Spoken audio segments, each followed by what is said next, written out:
আসসালামু আলাইকুম। আমি এখন আছি দিনাজপুরের নবাবগঞ্জ উপজেলায়। সেখানের প্রাচীন একটা বৌদ্ধ বিহার, যেটার নাম সীতাকোট বিহার নামে পরিচিত।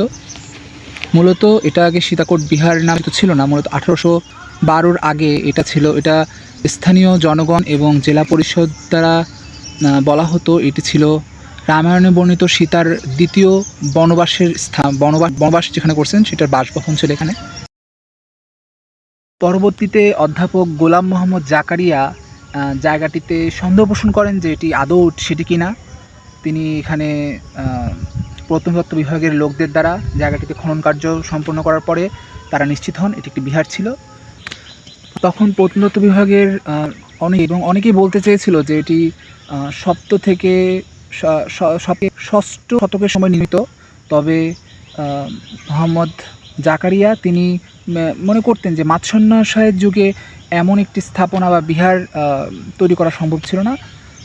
তিনি মনে করতেন যে এটা পঞ্চম শতকের দিকে নির্মিত, এবং তার কথাটাই পরে সত্য বলে প্রমাণিত হয়। বিহারটি বর্গাকৃতির, উত্তর দিকে প্রধান দরজা, আর তার সোজা দক্ষিণ দিকে ছিল প্রধান মন্দির, সামনে সিঁড়িযুক্ত মণ্ডপ।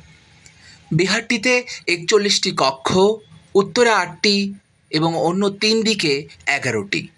বিহারের পূর্ব, পশ্চিম এবং দক্ষিণ বাহুর কেন্দ্রীয় কক্ষত্রয় অন্যান্য সাধারণ কক্ষের তুলনায় আয়তনে ছিল কিছুটা বড়।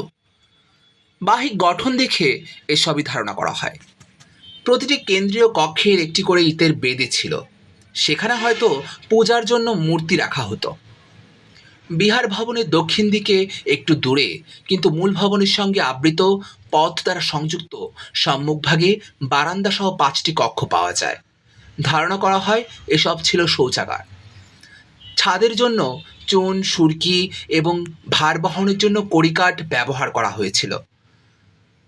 পাহাড়পুর, শালবন, আনন্দবিহারের মতো প্রধান মন্দিরটি মাঝে নেই, আবার নেই কোনো পোড়ামাটির কাজ।